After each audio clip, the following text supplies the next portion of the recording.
to the call. Oh, yeah. Thank you for That reminding way, me. I can hear it in real time instead of having to like match up the stream and then having a delay. And then, yep.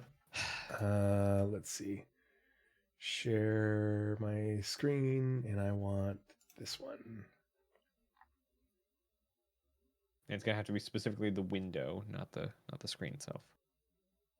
Oh, Otherwise, I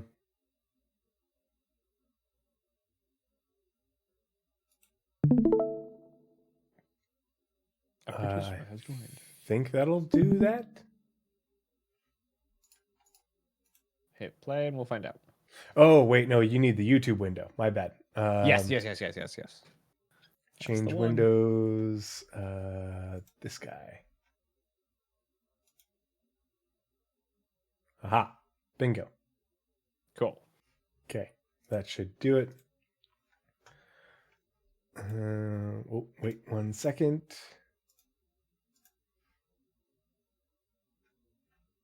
Okay. Back to that and open that. You know what? I'm going to leave the closed captions on so that way you can see it as, as written as he's saying it in case there's any confusion.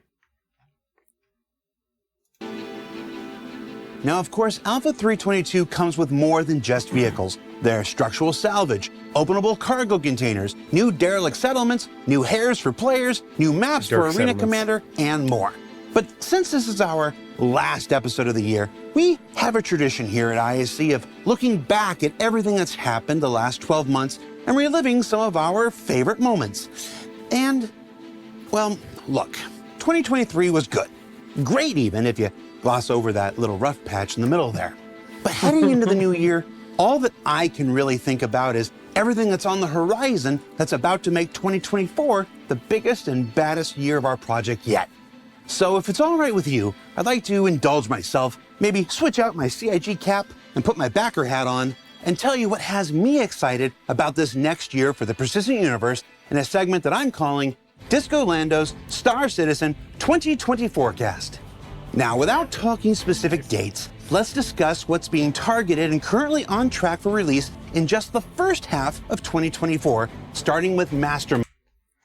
So, this got to be really explicit about this. He says, let's go back just a little. Let's see where.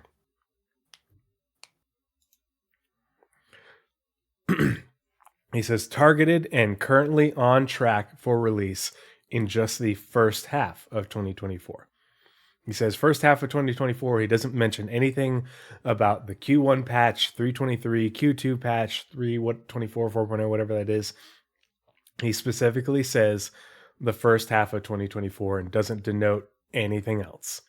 So that's why this is important, because 323 is the Q1 patch. Generally targeting end of March, almost always slips into April. So that's this is already setting a window that is 6 months wide versus 323, which is really in the first 3 months and some change. With master modes, the new way to pilot and operate ships we've been discussing since CitizenCon 2952. Now, whether that's every ship or a staggered rollout of groups of vehicles depends on how work progresses. But it's a major change to the way spaceships operate in the Persistent Universe, and you can be sure that we'll update on it more when the time comes.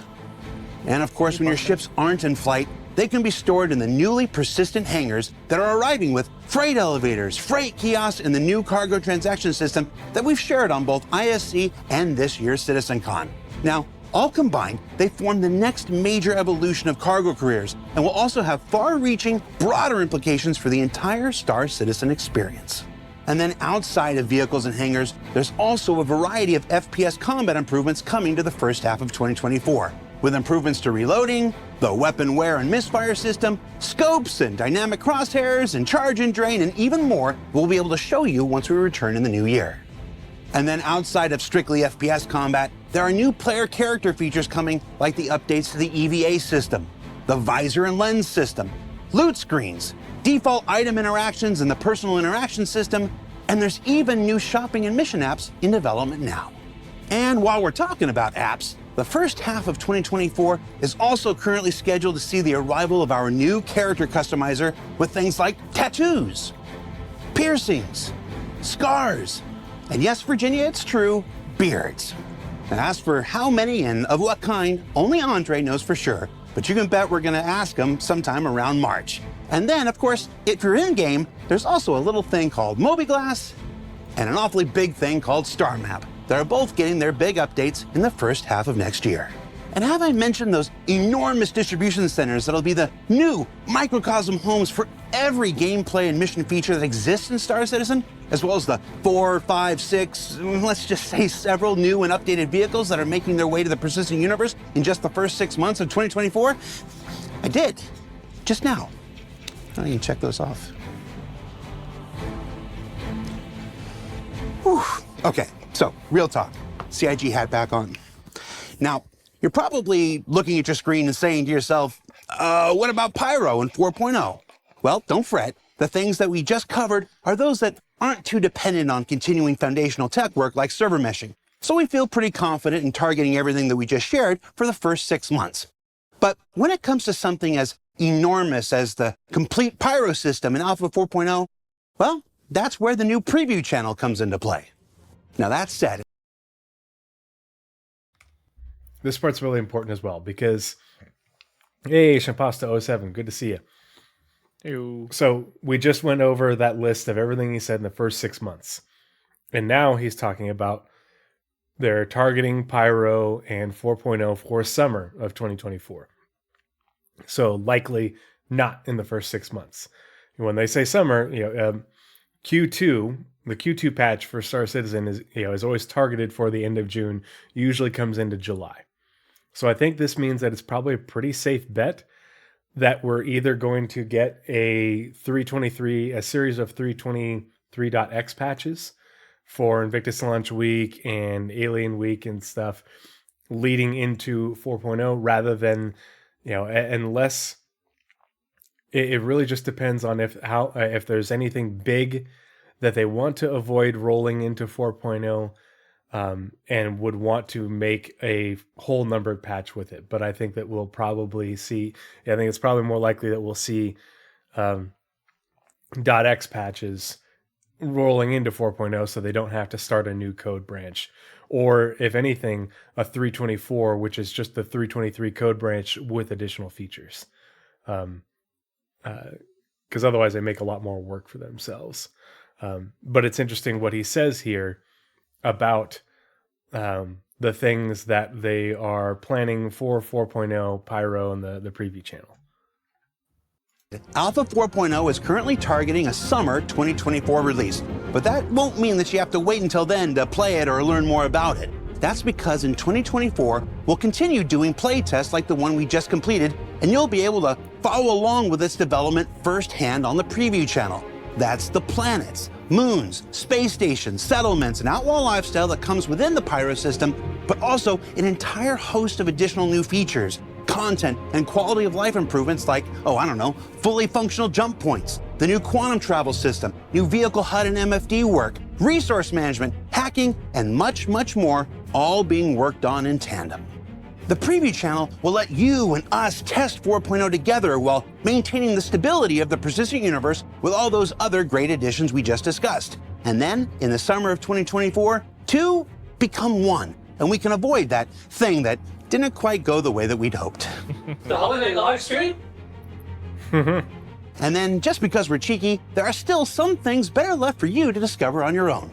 And don't forget, we haven't even talked about the back half of the year yet. All in all, 2024 is shaping up to be the watershed year for Star Citizen.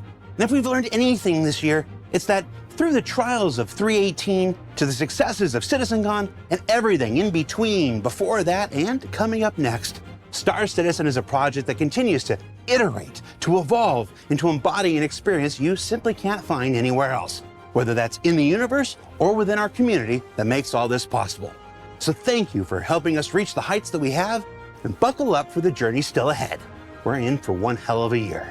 For Inside Star Citizen, I'm Jared Huckabee. Thanks for letting us share the process of game development with you, and we'll see you all here next year.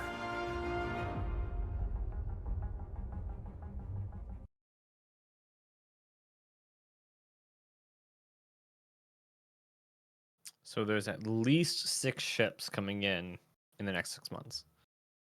Or at least 7, because he said 6 plus. Sorry, he said like 4, 5, 6. Let's just say several. So Right, yeah, at least so 6. Somewhere, But he says somewhere more new like and 7. updated, and that's something that we're going to hit on here because the language is important. Accuracy is important.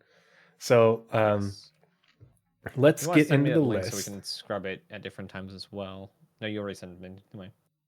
Which link? The one we just watched. Oh, okay, it's in the OneNote at the top.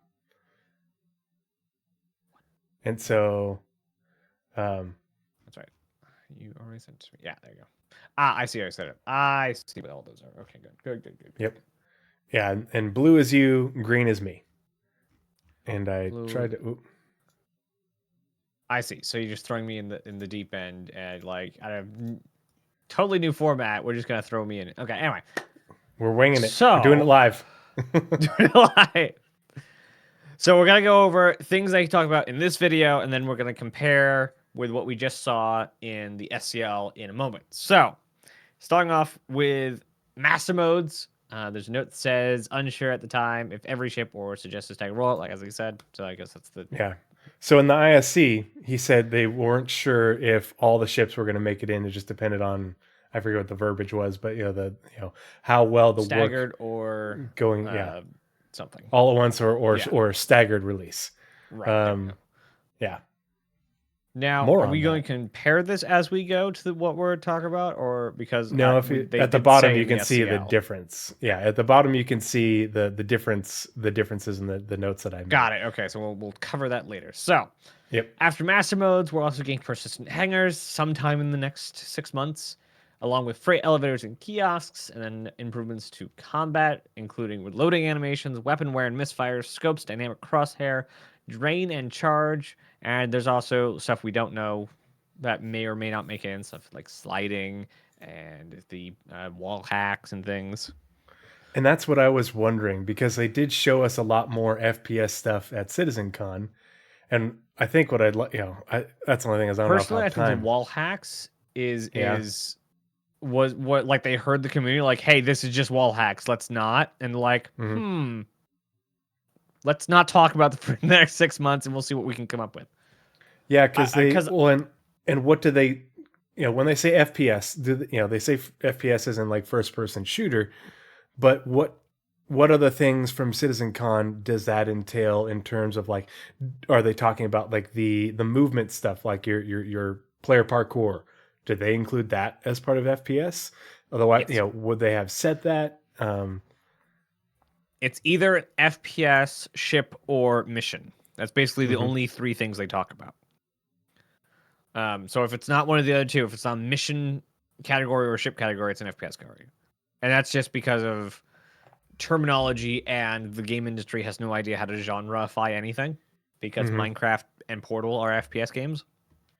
So, yeah, because I thought that was a good question because he says and even more, but then they get much more explicit in SCL, and so that's why I wanted to ask your thoughts on that because the SCL list of things for FPS was more specific, but it obviously is not exhaustive of all the things that we got shown for FPS from CitizenCon. I think personally on the SCL they ran out of time. Yeah. I think they just did not have enough time to talk about all the stuff that they're working on for 323. Because like they had to go through some of them really fast. Yeah. But yeah, I think there's because they didn't talk about sliding, they didn't talk about wall hacks, they didn't talk about I swear they talked about the ladder thing, but I'd have to go back and watch it. Because the looking around on a ladder is part of the new movement system. And then there's the whole hygiene. They didn't talk about hygiene. Hygiene's a thing. Yeah, I'm gonna switch our screens real quick. Back Dozens to of more, a good like dozen of more FPS things they talked about in Star Citizen or CitizenCon that they haven't specifically or implicitly or explicitly said is coming in 323 or talked about in the 2 shows that they've had this year. Yeah, and Blizzard makes a good point in chat. He said, Jared did flat out say words to the effect of, I don't want to ruin future episodes by talking about everything now. And then he goes on to make this giant list. But it's like, he did talk about things that they are going to cover in ISC, like master modes. They're doing master modes in like 3 to 4 weeks, he said. But then I threw my list also to the right in the OneNote. And then distribution centers is an ISC in 2 weeks. Master modes is in 3 or 4 weeks. New shopping app is in 5 to 6 weeks. And that's all the ones that he mentioned. The what episodes they were going to be, and specifically that this next week is not 323. So we get this one that's not 323. And then 2 weeks, we get the ISC and distribution centers. Then I believe after that, because of the wording, we get master modes. And then after that, we should, that, or after that, we get the new shopping episode. I'm excited.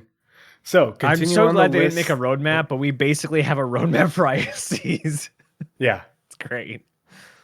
It'll be interesting to see what gets dropped into the first roadmap update of the year for the release view for things for 323, and how that correlates with the list that we're looking at right now. What things are getting added on first, what things are farthest enough along, how much of this list gets added in that first drop. So continuing on for the list from ISC, he mentions the new EVA system, and we got more about that in SCL, what that includes.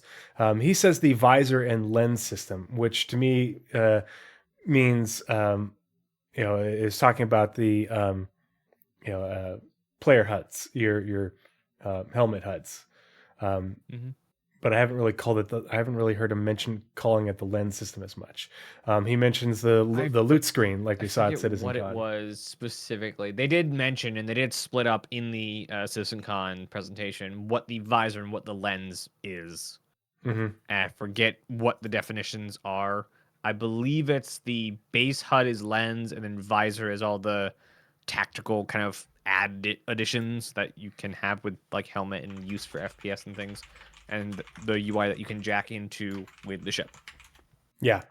Well, and the lens, I think the lens is things that you can equip to, like for your dynamic crosshair type stuff, things that are AR, different AR type things.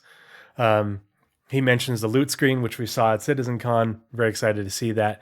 The personal interaction system / experience, which is what we had our ISC this week on, which is just really great to watch. The shopping and mission apps.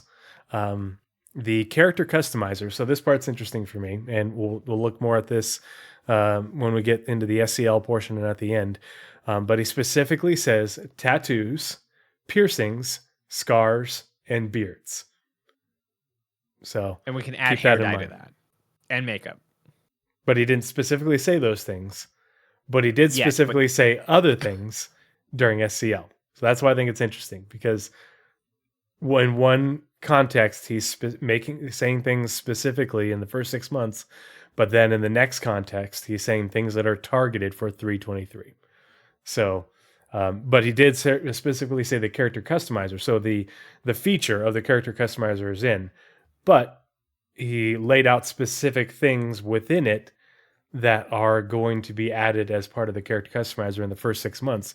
But we'll talk more about that when we get to the SAL list. He says new mobiGlas. So this is another one where it's like, okay, for new mobiGlas in the first 6 months, first half of 2024. But then we'll get into the SCL list and see how that correlates. New star map, the distribution centers, and as Nazeris pointed out, the greater than 6. He says 3, 4, 5, 6, several new and updated vehicles. And so the reason I copied the language verbatim, because he says new vehicles, so new ships, probably. Some things that we know about and things that we don't, like maybe 1 or 2 things from that presentation at CitizenCon where they're like had like the orange background. But he says updated vehicles, and he says updated vehicles. And why would we have vehicles getting updated? What's going on that they're getting updated for? And I think this is in reference to everything for resource management. And when I think of updated vehicles, I think specifically of the mention of the Freelancer and the work that they did on it in the monthly reports last year, talking about how they are reworking the interior for resource management and components and all that. So I think that Freelancer specifically, I've always had that question. Why the Freelancer? I think it's because Not the Connie, it's not Chris's favorite ship. Well, the not Connie the, has some component hatches. The Freelancer has none. And that, and so I think that's part of the reason they might have specifically mentioned it. Plus it has that 2-stage cargo bay that you can't fit containers into the smaller one. It can't get it through the door. So when they say updated vehicles, I think it means vehicles being updated for partly for resource management, like the Freelancer, but also they've talked, it was in the monthly report, right? Where they mentioned the Saber Raven, right? Getting a gold standard pass. So and that's specifically, they're not selling it, just so everyone knows. They're gold passing it because they're doing another promotion with Intel and CXL, the PC building company that they had for CitizenCon. They're doing a promotion with them where you can get it. Like very, very, very, very few people are going to get a new Saber Raven. So it's not coming out to the store. Though I do hope that they added clauses into all of their promotions that let them sell the ship in the game. Oh, eventually. yeah. Because, I continuously hate exclusive, never to be bought again crap. That's why, I'm very happy that all of the subscriber stuff is in the loot tables. You can get any of it. You just gotta look hard enough. It would be interesting to see in the future, like people hunting people with Saber Ravens, and what was the other one? Wasn't there? The Omega, the Mustang Omega. Yeah, the Mustang Omega. And I think it's hilarious. Like hunting them down just to specifically disable the ship and steal it. Absolutely, yeah. Or even I would Hornet. definitely love to buy a second-hand. Hornets Raven. with the F7A kit. I have one of those F7A kits, and those are really rare. So yeah, and so that is the that is the list for what Jared said. His 2020 forecast, which is things that are planned, targeted, intended for release in the first half of 2024. But then he went on and continued and talked about beyond that. Nazeris. Right. Yeah. All right. So then after he talks about all the stuff that we just talked about, he goes on to say, what about Pyro? What about 4.0? And all this. They do mention several times, both back then and now, that we would like it to be soon. We would like it to be H1 2024, but it's server meshing. It's an entire second system. This is not like we added the, what's the term of stuff that's not done? Placeholder items, planets, and we'll add the planets later, or the stations, and we'll make better stations later.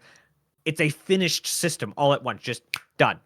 Yeah, they're not doing like with Stanton where they had one planet at a time where, we're not going to get the first 3 planets of Pyro and then expand. We're not going to get Pyro V1, V2 like we got Microtech. Yep. And Orson. Entire system. Crusader, yeah. Mm-hmm. Crusader did it too, because Montreal wasn't quite fast enough, but now they're just like, hey, we just redid all of Lorville. It's fine. Hello, we're Montreal. So gonna get stuff done. We don't need sleep. Oh no. I'm so glad they're enveloped now into the CIG company. So some of the stuff he does point out specifically, we're gonna have more preview testing. We're gonna have specifically more pyro playgrounds. I don't know if the wording specifically said that, but they have said that the last time we did the Pyro Playground, that was not the last time we were going to have it. Mm-hmm. But he also mentions we'll be testing new jump points, new quantum travel system, new vehicles, MFDs, resource management, hacking. You have lots of question and explanation points. Yeah, and more. so he specifically said hacking, which was like, I totally missed that the first time. And I'm like, oh, he specifically said hacking in that list. And so hacking is very important to their ideas with locations moving forward. Basically, they were not going to be able, that's not a sentence. They were not going to be able to deliver the building interiors idea that they had without hacking. Building interiors has been designed with hacking in mind. Because it is like they mention it a lot. English is hard. They mention at least once, but several times probably, how you're supposed to be able to get to places you're not supposed to, and it's supposed to be more like a raid dungeon. And one of the ways you're supposed to go in or be able to go in is quiet, hacking the back doors, slipping in. And so hacking is very important, not to mention all the hacking stuff we already have, starting back with the Herald. So I'm so glad it's finally there. And I'm actually really glad about all the stuff they've talked about recently. But also, I think a lot of the stuff is not going to be relegated to the preview channel. I think there's going to be the testing channel, the tech preview channel, the testing channel, and then also arena commander levels, because they have mentioned specifically a resource management arena commander level. Mm-hmm. And I don't remember where they mentioned that specifically, but I know they actually that'd be a really that. fun scenario. Like, you have to, how long can you keep the Idris alive in Vandal's War? I think it's literally the demo from CitizenCon. The was it A1? I think it was the A1 or the A2. No, it was A2 or M2, something like that. Yeah. But yeah, and the reason I thought that list is important is because we had the list of the first half of 2024, and then we have this list of Pyro 4.0 targeting summer, and the things that we're going to be testing as part in the preview channel as part of that initial part of that 4.0 release with Pyro. Like these said that these things were planned to come with 4.0 and Pyro. And so, obviously functioning jump points is kind of important because you have to transition the jump point, through the jump point to get to Pyro. I do find it kind of interesting that the quantum travel system is coming after master modes, with master modes being so ingrained with quantum travel. But I guess it's more just the quantum travel experience. I hope with master modes and everything, the being released, it's still going to be, we're still going to be able to do the quantum boost and stuff like that. And,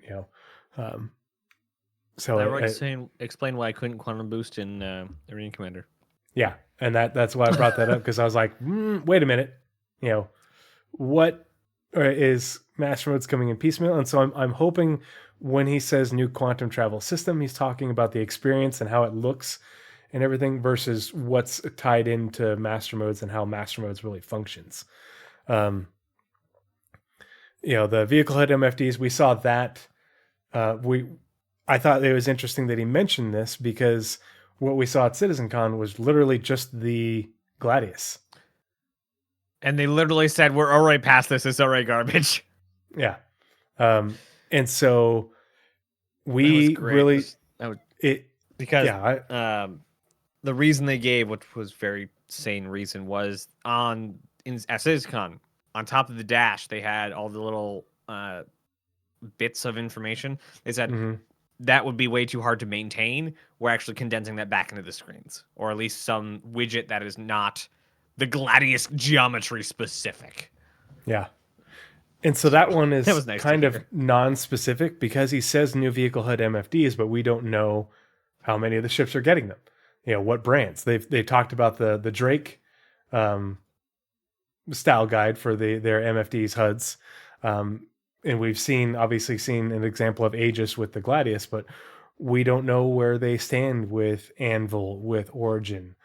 So we don't know to what extent those will be brought in online in 4.0. Hopefully it's everything, but we don't know. Resource management, huge. And they did say that when, what they say during CitizenCon or in one of the SCLs after, they did say when they bring resource management online, it will be all ships.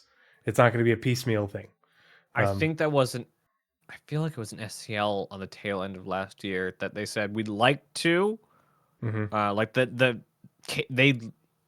can't guarantee, but they really like to put it all ships and go. If it was up to the guys developing it, it's all ships, print and go. Yeah, I'm pretty sure that they said that they were going to release it all at once.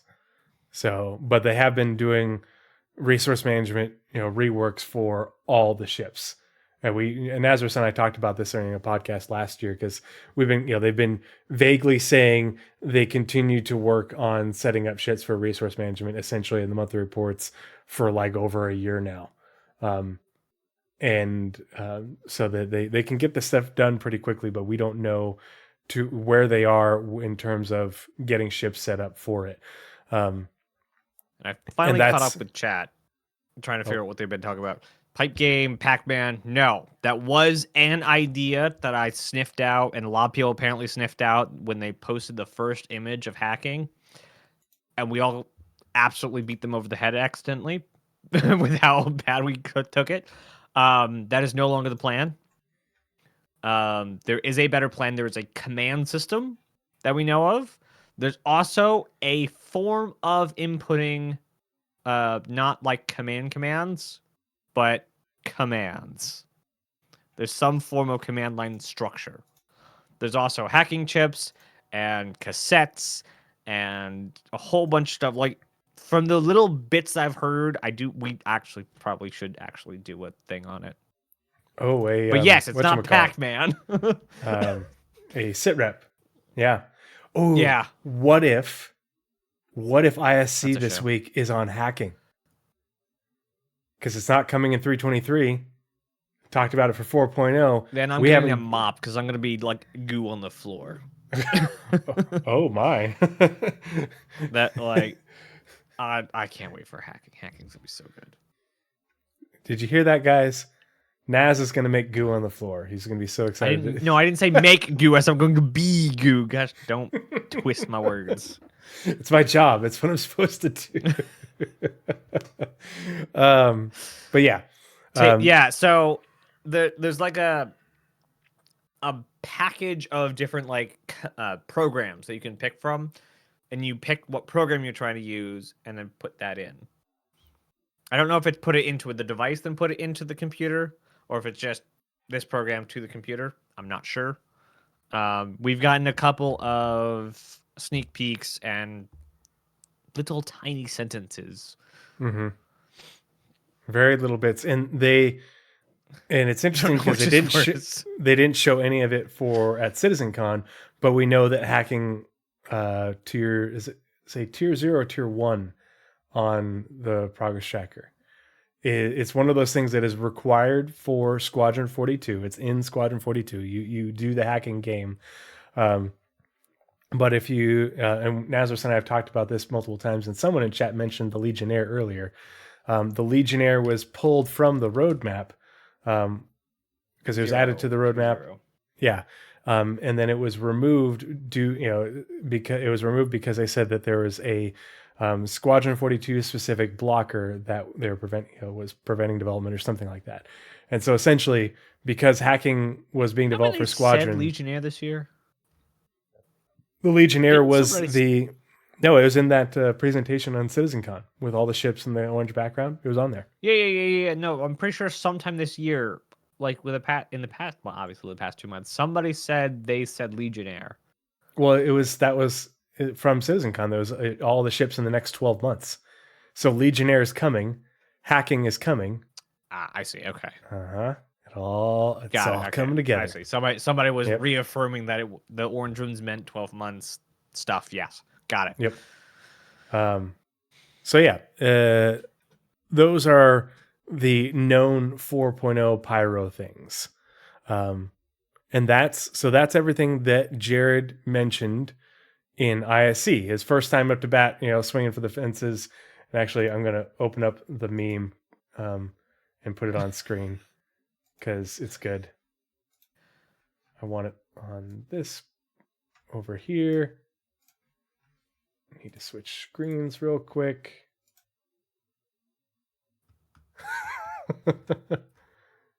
It's bold strategy, Cotton. Let's see if it pays off for it. Good. Nice. I like it. That's great. Wondering if we get rework Sentinel. Don't assume anything's getting reworked. Yeah. It always ends badly. Assume it's going to be the bare bones and nothing's going to work. Assume they're only going to be able to put in exactly what they need to put it in the game.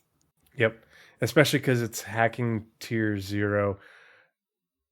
Yeah. Well, maybe tier 1 by the time we get to it. That apparently hasn't gotten God, worse I'd since hope June. so. Yeah. Start hack.exe. Don't put that in my chat. We're gonna get viruses and stuff. But I would assume that they're not going to go back and rework all the landing zones. So we're not going to get any backdoors in the landing zones. So we're not going to get backdoors in the stations. And we're only going to have very few things that we can affect another ship with. Because if the Legionnaire is coming in, we can affect ships with it.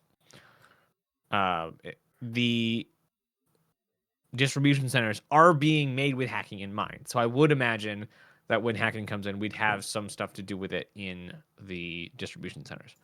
But maybe that's just doors. That's not like hacking the computer to get emails or memos and stuff for data transfer. Because they already have the data heist mission. So they're probably not going to switch over to that. But they also said the mission feature team is waiting on hacking to do data heist in a more proper way. Basically, this game is just like all colliding at once. It's great to see.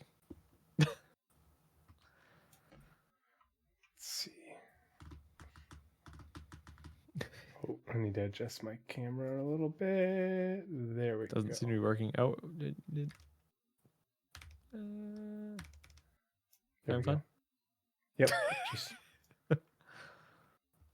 I hate it when That- things overlap like that. Got it. And now we move on to what they actually have said in SCL. Yeah, so we had that Friday SCL, and Jared again coming out swinging for the fences, shooting his shot with 323. I thought it was a great SCL. I really, I liked his energy. The only critique that I have for SCL is there wasn't enough guests. Yep. Yeah. Like they show revolving door guests, like 6 to 7 guests talking about like their sections of it. Mhm. But that's like, I understand that wasn't possible. There's probably just a lot of just moving parts. I totally get it. They're probably doing lots of work. But that's the only possible critique I could have. We'll get to the Tony Z thing later. So the list starts out specifically saying that there are going to be some surprises. This isn't an exhaustive list. It is a extensive list, but not exhaustive. There are things that we're just going to find and that aren't going to be specifically talked about in this list. But the first thing was EVA Tier 2. But they specifically said that this does not include the 0G push-pull, which is the part that includes the like crawling on your hands across the surface. That's not coming 323. That is a slightly different feature. Yeah. The locking surfaces and push-pull are slightly different. They're being developed at the same time, but they're technically different projects, not projects. Not deliverables. I don't know what the term they use. But there is a specific in-house term for the locking to a surface and crawling. Yeah. It's not push-pull because they showed push-pull, or they showed the locking to surface, and they There's that, and the talked about push-pull is like push-pull. when you grab onto something, you can pull yourself or push back or kick off of things. They did show it. I would assume, for me, I'm assuming that's coming soon because they keep on showing it. And it's in Squadron, but it's just not ready yet. And then EVA fuel, like limiting the amount of fuel that you have in your EVA, is not coming in 323. So really, what we're getting is the new pose, I guess, for EVA. In terms of doing the Iron Man pose and the physics, that go with it, like being the better transitions to gravity. And also, that pose comes with you being able to like flip around and rotate on the right axis, do all that sort of thing. So it is going to be a whole lot better for things like wreck diving, which is, whoops.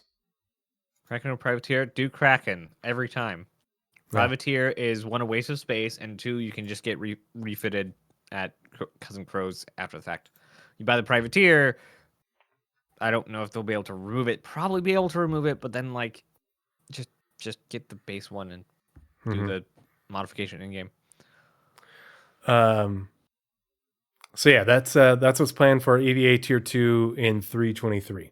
The player interaction system, personal interaction experience, what we saw at ISC. It's PIEPIS. Sure. Listen here, Goo Boy. But what we saw at ISC is what we're getting in 323. So that's going to be great. I'm excited for that. Distribution centers, like Nazeris said, they're doing the ISC on this is in 2 weeks. So not this upcoming week, but the following is what I assumed from that. They said it should be coming with missions. They have missions and stuff coming with distribution centers. The distribution centers are going to have different factions. And they specifically said they have exciting plans for distribution centers post 323. That's not just, it isn't just we're getting them and that they're done. But they're not going to talk about those just yet. So what is going on in chat? There is no Liberator surprise. It's not being worked on, not even planned right now. I wouldn't expect the Liberator for a while. Maybe we'll see it end up on the progress tracker at some point this year, but I doubt it. They've got their hands full with RSI and reworks and everything else. So, let's see. Grabbing hands is technically in game already. That's the whole interaction, inner thought, being able to pick up items. Like being able to pick up items is the functional version of grabbing hands. Mm-hmm. Danger Hobo, you said, as a helicopter dude, how accurate is the new pose? EVA. I don't know how they relate, but okay. I have no idea, but that's when he said it. Let's see. I need to adjust that a little bit. Is that better? Yeah. Okay. Yeah, and that was it for the distribution centers. Nazeris. Next. All right. Then also they mentioned master modes, all ships. So they did confirm that once we turn on master modes to live, so 323, all ships will have master modes. However, it will not be every ship has its tuned master mode. There's going to be archetypes, and they're just going to copy paste those archetypes onto all of the ships. So light fighters, all light fighters are a Gladius. There's probably going to be all starter ships are a probably 100i. I don't know. Or all X cargo ships are this. All large ships are this. All mega ships are this. Oh, this is my bad. I forgot to change that. He didn't say all ships. And I'm just going to read the quote right now down the bottom. My bad. What he said is the vehicle experience team, Rich Schuller's team, April, and all of them, they're fast working on converting all of Star Citizen's existing ships to the master modes, defining the different archetypes, etc. And so they're trying for all ships. They don't know if they're going to make it, but I think it's going to be close. I think, and again, it'll be archetypical, not final tuning. Think about what they did for shields. They broke up the shields. When they rebalanced shields, they broke them up into archetypes. Everything is getting broken up into archetypes, and then they'll do more differentiation later on down the line once everything's in. Yeah, once we get master modes, once we get resource management, then we can start adding and tuning things again. And I cannot wait till we actually start breaking up the same everything. And as I made your bit short on this one, so that way you could have all the cargo stuff. I see. Okay, thank you. Yep. You're welcome. And then so the next one was precision targeting. I see coming soon on this. I believe. Did I? No. Okay. I didn't have anything on when that was supposed to be in, or when the ISC is. So that's with the gimbal changes, all ships and weapon slots are now going to be essentially gimbaled. The N1 system. I don't know what that means. With the exception of course, Idris, Vanguard knows. Was it Niku? Who's been on?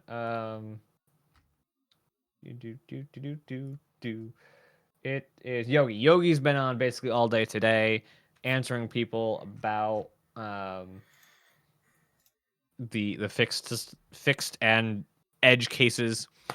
So any ship that has embedded weapons, Ares, Vanguard, Idris, Trying to think of what else. will not have auto gimbaled, or not auto gimbaled, but have stock gimbaled weapons. With edge cases like the nose turret or the chin turret on the Hornet, or the rotating guns on the Freelancer, those are specific cases, and they'll approach those as specific cases. So what those come up with is anyone's guess. They'll work out whatever they want to do. But for the vast majority of weapons, if they go onto a weapon slot, they will be able to be gimbaled and keep their size. So no longer is it going to be a size 3 mount and then a size 3 gimbal to a size 2 mount. It will be a size 3 gimbal and a size 3 gun on that gimbal. And so that leads into FPS stuff. Oh, yeah. So I just said stuff because it's a long list. So in ISC, he said, I did too. Yeah, he said reloading improvements, and when he said reloading improvements, he's talking about the repooling of ammo, which they showed us at CitizenCon, being able to like reload from your backpack, but also to be able to press a button and it would consolidate your ammo into magazines, so that way you could more easily get rid of the empties and fill them up, and have it be a thing. You just click the button, press the button, it has a little thing spins, and then it's done, which I think is great. They talked about the dynamic crosshair. A lot of people have been going nuts about the dynamic crosshair. Folks, the dynamic crosshair is specifically tied to a piece of equipment. You have to have the right piece of equipment, probably one of the lenses that they talked about, to have a dynamic crosshair. Everybody doesn't get a dynamic crosshair. You have to have the right thing equipped on your helmet to have it. And if you equip that thing, okay, well, it's a slot on your helmet. If you're using that, then it means you don't have that slot for something else. This is the cost benefit pro con thing. Yeah. When did they say it's a helmet attachment, or not attachment, but slot? Well, they I'm just using it as an example. It's the dynamic crosshair is something that you will have to have the right equipment for. And we don't know if it's the lens system or if it's tied to specific helmets. I think it's going to be a piece of equipment, like a subcomponent that you attach to your helmet, just like we'll have subcomponents for armor. They've talked about that in the past.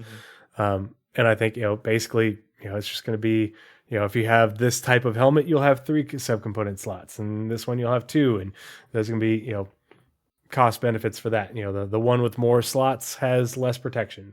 Who knows? But yeah, specific to combat you'll have helmets. you'll be able to have a heavy armor and then a heavy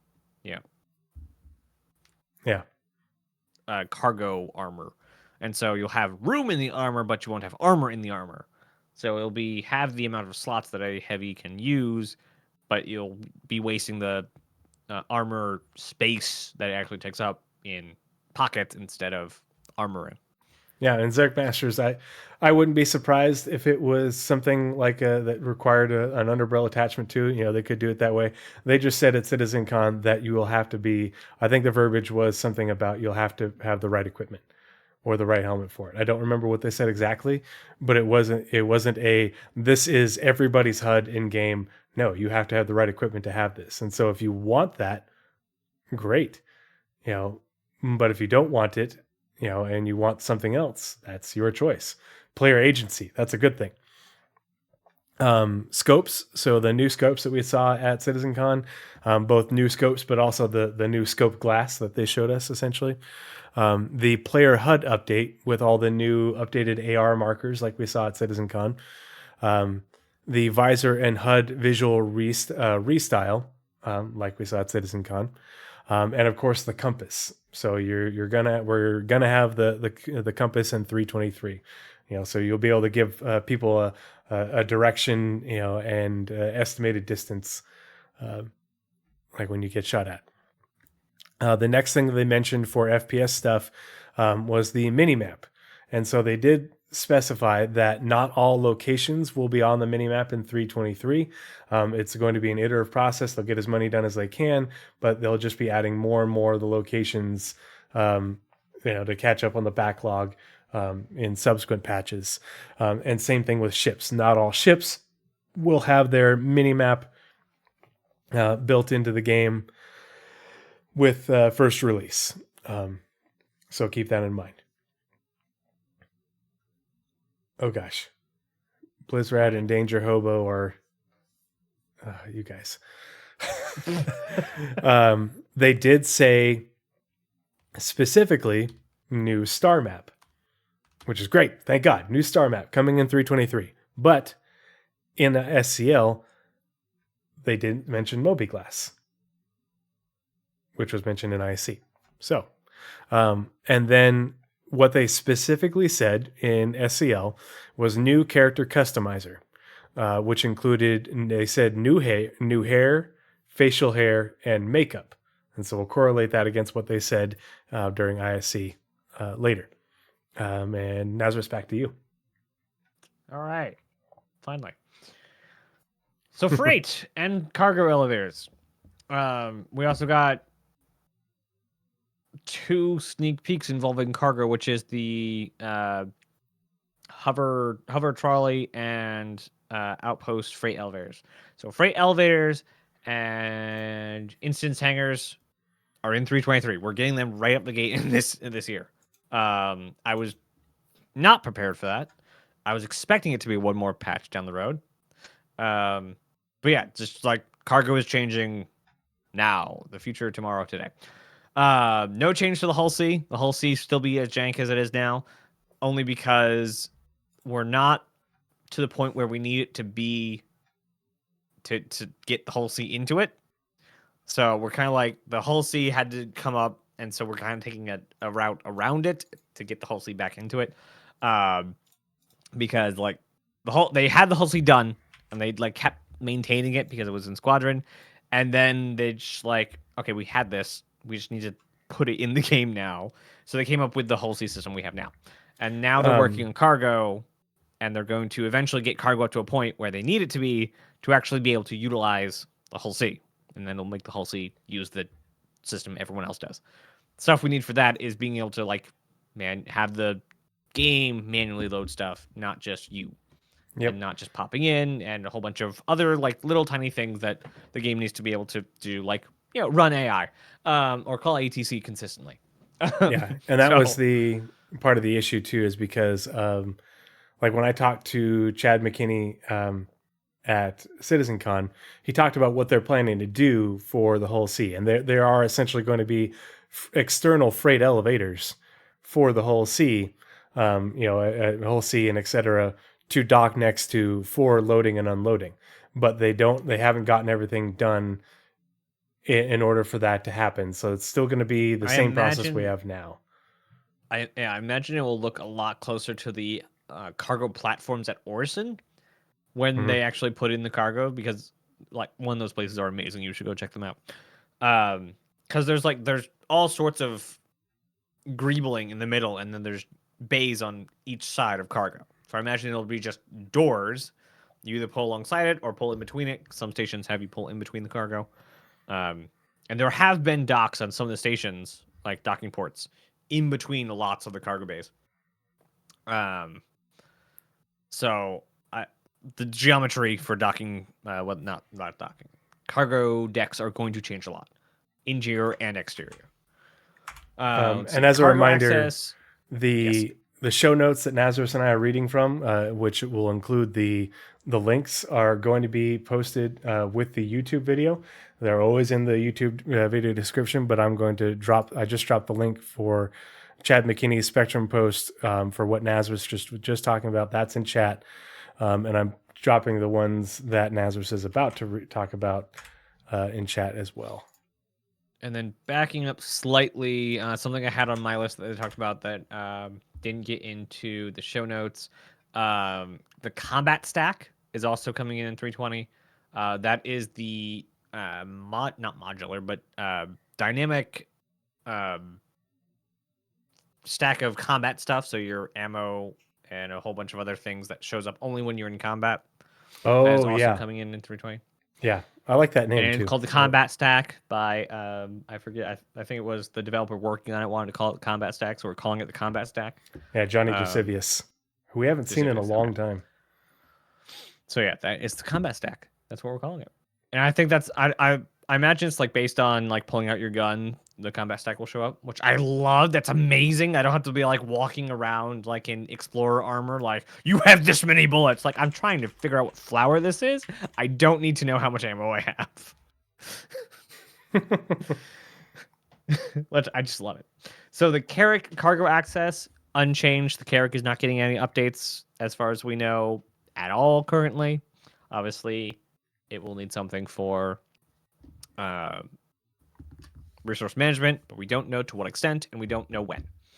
Reclaimer cargo access, also unchanged. However, CIG, if you ever hear this, please, please, please make the back of the Reclaimer open.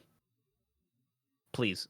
I'm trying to do Hull C, fly a Hull C with the salvage crew in my org, and we're trying, like, putting stuff down the elevator and then over to the Hull C is tedious. We just need the back to open or something, and we just throw the cargo out the back and hook it to these Hull C with the stupid tractor beams on the Hull C. Something. Give me something. You want the Reclaimer, which looks like a giant bug with its legs extended, to poop cargo.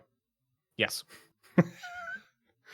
Somebody's gonna make a meme or a GIF out of that or something. It'll be hysterical. I don't care. It makes the most sense. Like, you're right there. Just, it makes too much sense. Like, just have, like, you can even do stupid, like, Cutlass Black or MPUV, and, well, one, you could store the MPUV inside the Reclaimer, the whole back opened up, and then you could use that on like 5 different Reclaimers and have the MPUV go get the stupid cargo poops and put them on the Hull C. But currently, you have to go take the thing out of the thing that makes the cargo containers, put it on the elevator, then take the elevator down and have to deal with the EVA and gravity things changing grids, and then throw it to the thing. It's obnoxious.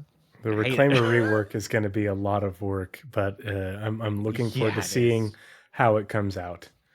I think they might do the Starfarer first in order to figure out how they want to, do this and figure out, what things boxes they need to check, and then they'll do the Reclaimer. But that's just me personally. I mean, they've already said like that they planned on and that they were looking at the Starfarer. They haven't said anything about actually tackling the Reclaimer. Yeah. They've said, yes, that's going to need to happen. We're not thinking about that now. Yeah. So yes, instance hangars and hover trolleys. The hover trolleys are things we saw in the distribution center demo. The guy walking with the big yellow flatbed. Then instance hangars. I can always forget which version is instance and what is one's personal. Instance is just where you fly in and it just disappears from the server, I think. Yeah, well, it's still on the server, but it's not physically where it is in the game. So the hangar door closes and it moves it. The server is still here, the universe is still here, but it's over here in deep space now. It's immaterial. But personal and persistent hangars are where if you leave something there it will be there the next time you come to it, and it's the same hangar. So instants are rented, Yeah. and personal hangars are also your address hangars. Yeah, you can't leave stuff, staged and out in a rented instance hangar. It won't be there when you come back. It's not persistent. Got it, okay. Yeah. But you can stay there because it's instance. You can stay there as long as you need to load and unload cargo, vehicles, what have you. But when you leave that hangar and store your ship or whatever, it's gone. And I imagine, if you leave stuff in there and then you leave or log out, it will just automatically store those things at that location for you. But yeah. They still need to make trash cans work. Sorry. So re-emphasize, there are still some secrets coming.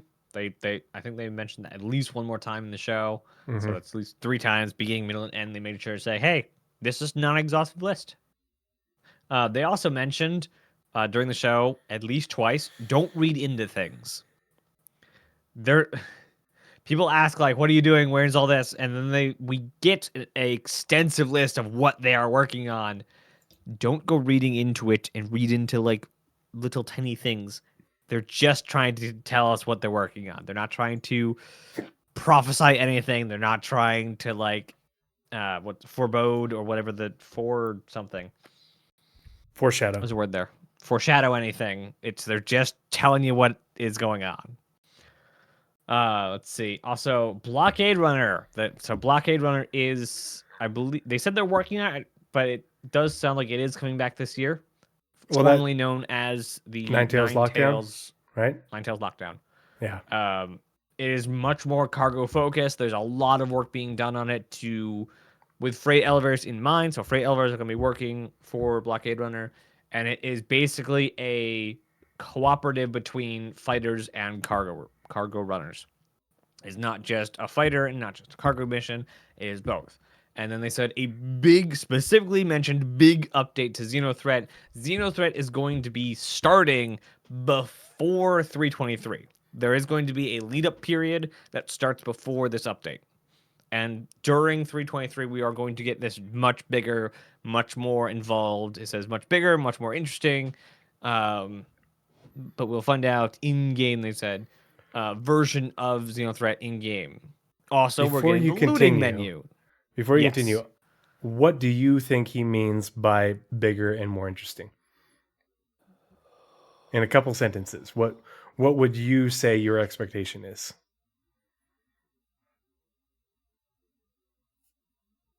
The first thing my brain jumped to is getting on a Javelin or an Idris.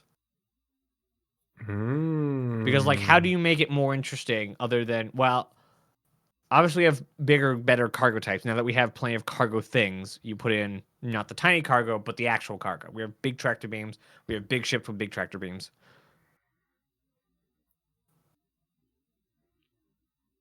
It would be really nice, and I don't think they'd do this. It would be really nice is if at the end a Bengal shows up and fires not fires, but like lets loose a wing of fighters. So like a larger UEE Navy presence? Yeah. Like, hey, these are like actual forces. Let's not leave our very expensive Javelin on its own. Let's meet this, because not the Hammerhead. What's the Bengal called that's like always hanging around that keeps coming back for Invictus? Oh, the one that we see at Invictus is not the Kugari, it's the it's definitely not the Kugari. Oh God, the one, Kugari is the one from Citizen Con, but Kugari is the one that Bishop's on. Hold on, I will look it up while you continue. It's like Hammer or something, I swear. No, it's not the Stanton. No, the Warhammer is the Javelin. Okay, that's that. Okay, yeah, my bad. So I'm not names. I think when they say bigger, I think part of the event is us having to chase Xenothreat back through to the jump point, the pirate, or back to the jump point, or something like that, because the jump point's in, and obviously we need more information about how jump points work and stuff, but there's going to be some sort of pursuit or forcing them back. It's going to take up a larger, maybe not, I guess you could say larger, but it's going to take up more locations within Stanton versus just that sort of immediate area around. It's Mike L1, right? Is where it always is. Yeah. Yeah. Where is the pyro jump point?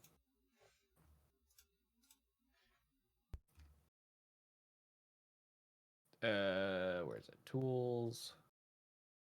Oh, anytime. Give me like the past year. I want to see where that jump point is. There it is. No, don't tell me which one it is. That's pyro. It's nowhere near Microtech. I'm confused. The Terra jump point's over near Microtech. The stupid pyro one's in between Hurston and ArtCorp. The Barbary. The UES Barbary. Barbary. Maybe that comes in because it's always hanging around Stanton. Hold on, I gotta turn off my headphones, turn them back on. It's getting a weird connection. I would not be shocked if they actually switched up where it is this time. Maybe even the Jericho either moving or we get a new station. Like the Jericho can the Jericho can stay because that's probably there for the Terra jump point. But if we're trying to protect the pyro jump point, we probably want somewhere closer to the actual jump point, maybe like an ArtCorp. What is it? ArtCorp Arc 1B. Because that would be the mirror image of what it is. That would make sense. That would make better geographic sense. I don't know what is geography in space? Or stellar cartography? Stellar Well, cartography? Would make stellar that's charting. cartography sense. I don't know. Stellar cartography. No, that's mapping. That's not landscape. I don't know. I'm sure there's a word there. I don't know. Anyway, the last two things on the list are the looting screens, space geologist, ungeography. So the looting screen that we saw at CitizenCon, which again I think is a bit small, so hopefully they update some of the UI and it's not weirdly like floating in the middle of the screen empty list. So we'll be able to loot a lot easier. Again, this is going to help us with like all the combat stuff, especially like I don't know, Xenothreat. I'm hoping there is bigger ships that they use during Xenothreat, so we have more FPS play during Xenothreat. Because it's like the only event. Oh, what if I know Xenothreat? that. What if the Jericho gets an interior and they try to board? There's they board the FPS on Jericho? Jericho. There's What if that. There's also. What if instead of trying to take an Idris from the inside? Well, I was thinking with the Warhammer, the Javelin is parked at Jericho. What if they try to board Jericho in order to capture the Javelin? Because they have Idrises, and they're like, well, why don't we try and trade up? Oh, yeah. I mean, that's very Xenothreat, so. Ooh, that'd be cool. There's so many ways that we're probably shooting for the stars, but yeah, they said I just wanted to hear what you in a very specific way. Yeah, they said much bigger and more interesting. It's like, all right, well, what do you mean by bigger? Yeah, and we're probably way off base, so take all of our speculation as that is speculation. We just know it's going to be bigger, it's going to be more interesting, and it's going to be updated. Hopefully, not bring the servers to their knees the second it starts, and hopefully not have a whole bunch of missing AI Idrises floating around, and then the Javelin comes in and then sits there and then doesn't fight anything. Hopefully it doesn't stall. That's all I'm hoping, is it's whatever they're planning, and it doesn't stall. That's all I hope for. Replication finally, layer separation. Come on. The final thing here that I have to talk about is the shopping app. If it's Which not we know Space nothing Amazon, about. if it's not Space Amazon, I'm going to be upset. But I'm Voyager super Direct. psyched for this either way. Voyager Direct making its return. Oh, that'd be so good. That would be amazing. Pepperidge Farm remembers. That would be so good. Like, and I don't know how they would sparse the Urkel in game. Yeah. I I don't know how they would sparse the design problem they have, because they have been building the game specifically to make you go to locations. They specifically took guns out of some locations to make you go to other locations.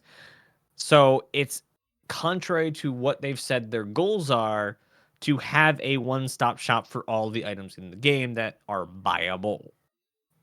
So I'm very interested to see what this shopping app, and hopefully it's not as bad as the stupid item finder thing in the game. What's it called? Knickknacks. I'm hoping it's not as bad as Knickknacks.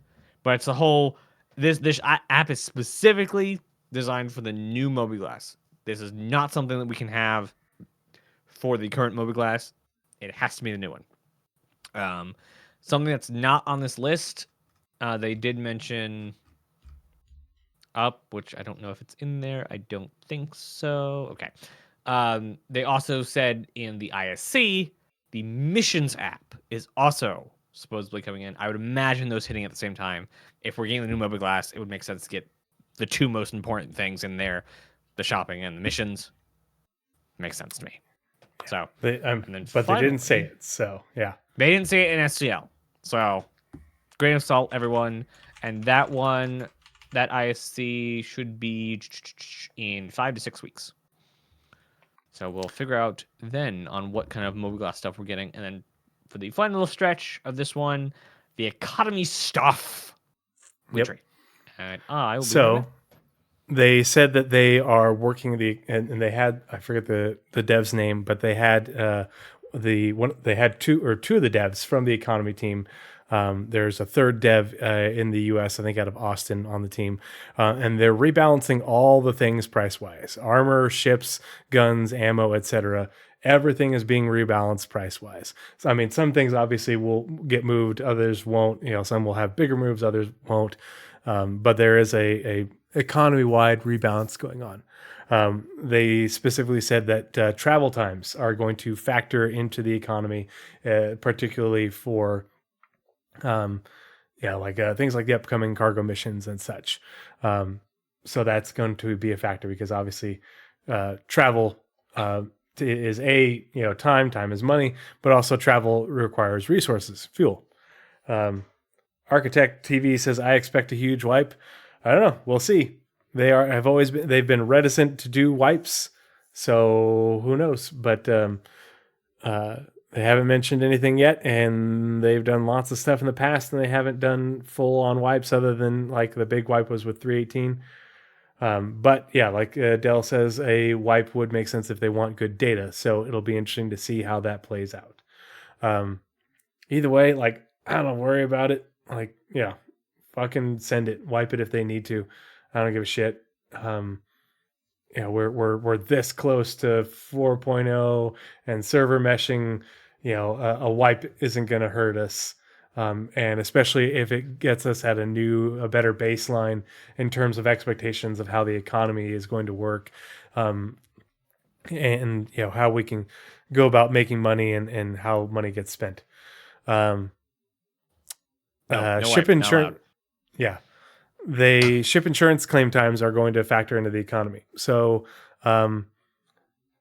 how much those claim times will change in 323, I don't know. They weren't very explicit about it. I don't recall. I like that they're foreshadowing it's now, saying, yeah, hey, this is because the economy. They're not just like arbitrarily upping it. They're saying, hey, this is to balance stuff and to get rid of exploits and things. Mm-hmm. So that everyone knows, hey, this is going to be ridiculous because you all are just respawning everything. Yep. And I mean, they might do a partial wipe. They might just wipe UEC. But I mean, people have pages of inventory too, so who knows? I do have pages of inventory. I want you to leave it alone. Yeah. They did say that they're... Was that you? Wrong lever. Wrong lever. They talked about why things are going to be priced the way they are, in terms of like, for an example, ships and vehicles. The materials that they're made out of. An origin ship is going to be priced more because of the materials used to make it, and the how it's manufactured is going to cost more. Things are going to be priced around what their role, as well as including their role, their size. They gave some examples for prices for ships. So like a Pisces C8R is going to be about $500,000 UEC. An Arrow, 2 million, a Connie, 10 million, the Hammerhead, 45 to 50 million, 890, 70 million. And they said they're just sort of ballparking what they're expecting. And this is taking into account those whys that they talked about.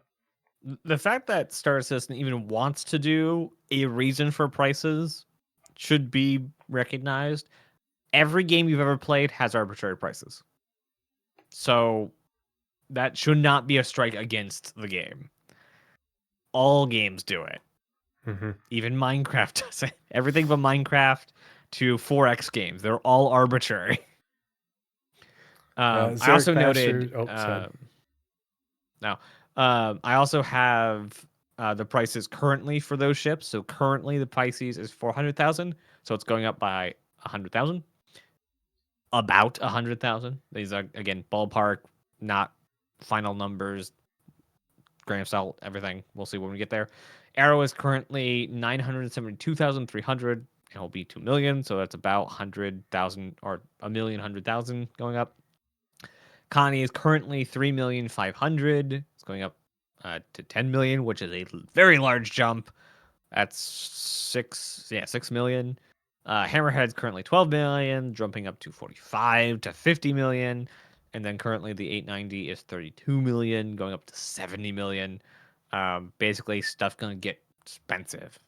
So we're going from somewhere near 100, $100 to $100 approximately is what I've come to expect in Star Citizen.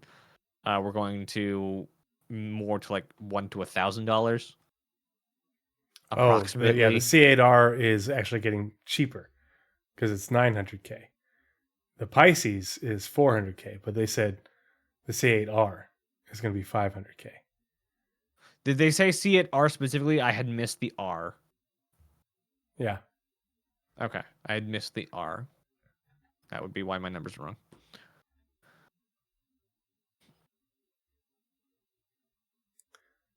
Yeah. Was strong. They did specifically say that human organ salvage and sale is not planned for 323. So hopefully for 4.0... Or at all. It is not planned. Shh. This is my parade. Don't rain on it. You just add 5 years development. Yeah. So Salty Dog says, speaking of wipes, imagine grinding for 5 weeks to make 10 million and losing the ship in a patch a few days or hours later because LTP is still bugged. So here's the thing. And then imagine that ship costing twice as much. Well, wipes are still going to happen regardless of LTP. But LTP is one of those things that is due to be addressed, maybe not alongside, but secondary to the replication layer separation. And so it's one of those things that's going to be a thing of the past in the not too distant future. We don't know exactly when, but it's an alpha. And that's the game's progression for now, for the near term. But again, this is the point. They want to get a new ship is not going to be a thing that you do in short order. You are buying a fucking spaceship, and the way the game has been for the longest time has given us this false sense of how inexpensive ships are and how easily attainable they are. And that is not how it really is in the Star Citizen universe. Spaceships are still expensive. It's like owning a plane nowadays. Yeah, you can get a small little Piper Cub for tens of thousands, low hundreds of thousands of dollars. That's still a lot of money. That's a lot of scratch. Yeah, I think it was like 70% of all people in lets players and NPCs, or the lore population, 70% of the lore population doesn't leave their birth world. Yeah. The number of people that own spaceships in the Star Citizen universe is like the number of people that own private planes. You know, it just, because it's all of us, you think that it's a lot more readily available. Now, having a spaceship of your own obviously does give you opportunities to make money that others do not, and potentially lucrative amounts of money, but it also is increased risk. Yeah. So Zarek Masters said, thoughts on solution to insurance. Did you post it somewhere? Oh, he says stock ship return, and you can pay the price of comps to have them re-equipped. So they have said That's that there is thing. going to be component insurance. Yeah, you're going to be able to Component insure insurance, the, racing insurance, combat insurance, cargo insurance. you're going to be able to buy additional insurance on top of your basic ship insurance. Yeah, the So that's- second you put a paint or a new Yeah. component in your ship, LTI means nothing. Yeah. Your LTI will cover your ship and the base components that came with it, and that's it. But you can, it's just like my house. You know, you can insure your house, and then, you know, the basic things that come with it. But like, I can pay extra money. I pay extra money to have all of this right in front of me insured against theft. Well, you can do the same thing for your components on your ship, and it will cost you extra money. You know, and that's part I of would the money love sink. if they made it to where LTI and base insurance in general gave you only the hull back. Components are your job. So there's a scenario where you can crash your ship and you get basically an empty husk, and then you have to go like take public transit and ground vehicles and things to earn the credits back to fit the components into your ship to get back in the air. I think that I think there's that'd be a definitely really going nice to be, loop. you know, for insurance purchased in game, there's probably going to be different tiers that do different things for sure. Yeah, as well as supplemental. Because I And expect I that really for your want- character as well. Welcome to the American healthcare system, folks. it's It's gonna happen. It's not a dystopia Yeah, if you don't respawning have. will cost money as well. Yeah, It's going to cost a lot of money to respawn. A lot. And if you think I'm wrong, fight me. I've got all the citations. I think after building interiors, I think after that point, the game will be in a spot where they're able to give us the no ship pledge package. Game package. There we go. Because that will let enough stuff be accessible without a ship. Plus, by that time, we should have actual taxis around. Yeah. E1 withstanding. Only American players should pay for respawn for true immersion. Okay. Yeah. That's the American thing. players have to pay for it, and everyone else has to wait a lot longer. Oof. Yeah. But like, go back and learn about the unification wars. Everyone's American here. Yeah. Sorry, folks. And then again, they reemphasized there are still some secrets and things still more to come.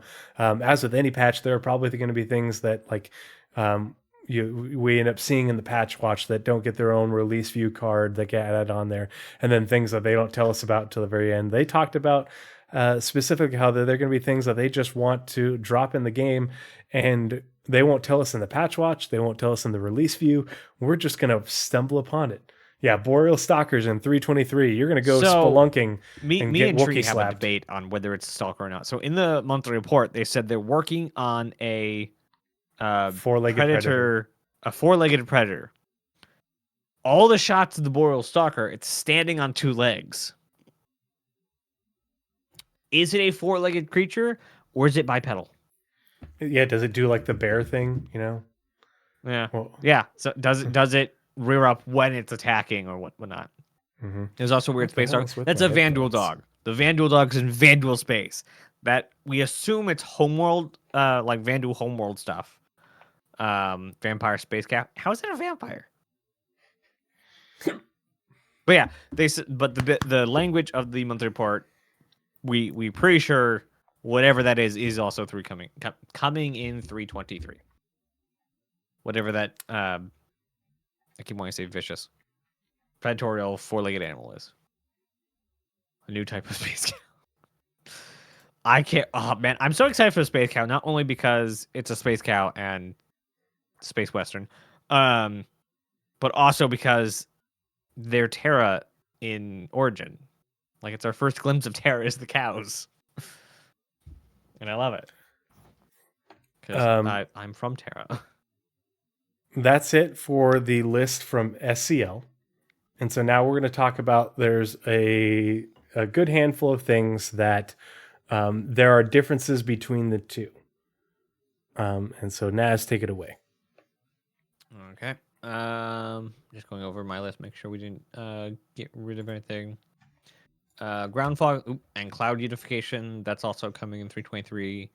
Ammo repooling. Where was ground Tony Z fog? was not mentioned during the economy section at all. No mention of him. Other features that they said in passing and stuff that's not coming in is armor features. Basically, FPS armor being feature set, being much like your ships. Oh, yeah. And backpack thrusters for EVA. So in 323, it will be a lot like now, where we don't have to worry about fuel, and all of your EVA suits come with a jetpack. In future, you'll have to put on a specific jetpack for EVA, and it will consume fuel. So we're only getting the physics stuff, as we talked about earlier. Mhm. And there was a sentence, or half a sentence, that Jared said that I don't remember the exact wording, but it summarizes to 4.0 is still planned as the patch after 323. This is just a half a sentence that he said in the middle of talking about lots of other stuff. But basically he said either 23 or 4.0 or beyond. So I'm just summarizing that to 4.0 is still the next planned patch. That can very well mean that other patches come in between. We could get a dump like we did where they just jack into 323 all the stuff that doesn't need server meshing. That is already done. There's a lot of stuff that's going to happen between now and 4.0. So nobody can tell the future, least of all economists. Wait, that's a different show. All right, so the difference is confirmed master modes release is all ships ? The vehicle experience team, Rich Tuller's team, April, and all of them, they are fast working on converting all of the Star Citizen existing spaceships to master modes, defining the archetypes.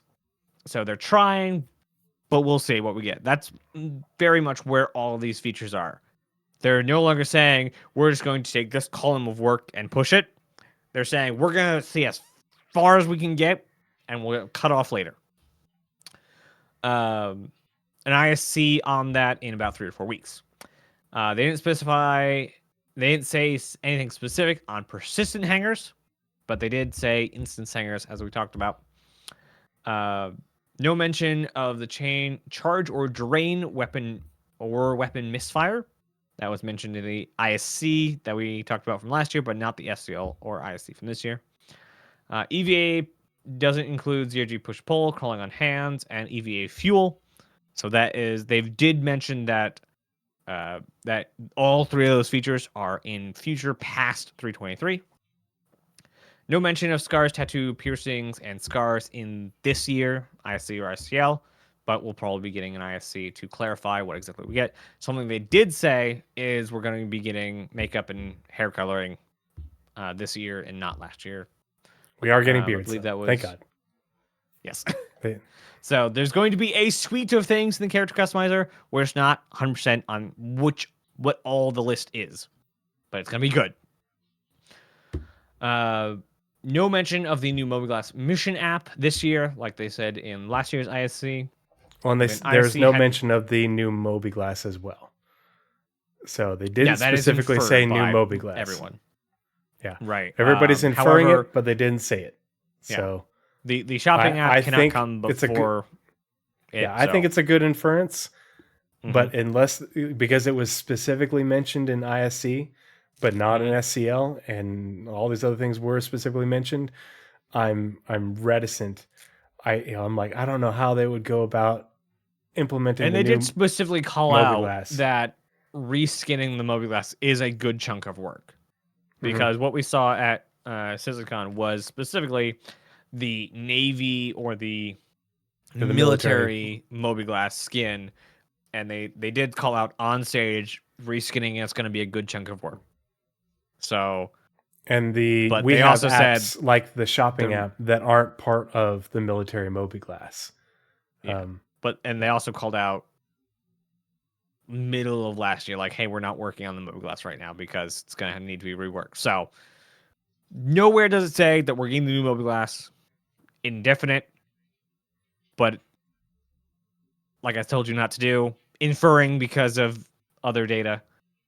And then ISC had no mention of Blockade Runner or Zero Threat or the economy changes from last year, but they did talk about them this year. Yeah. So hopefully there is a lot of stuff they didn't talk about last year. Good. Yeah.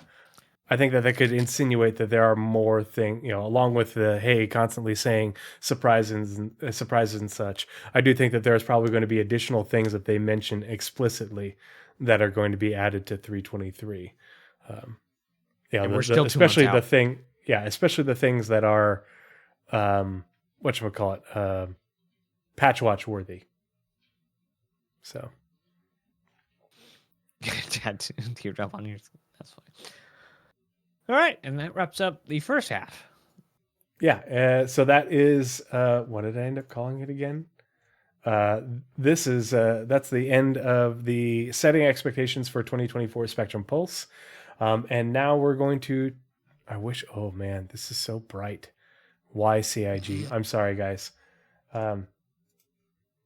So we're going to switch screens, and that way you guys can see the financial report for 2022, and we're going to read through it like we do the monthly report, just to put things into appropriate context. But there are some highlights in here that are really worth reading. I know it's not as exciting as master modes and resource management, but this is important information because this is our money that they're talking about, and how they're spending it, how they're being good stewards of those funds. It also gives you some insights into their plans going forward, as well as, I think, reading these things is a good way to assuage some fears, because there's a lot of misconceptions about where CIG is financially. 90 days tops, that sort of bullshit. So that's where we're going to read this, and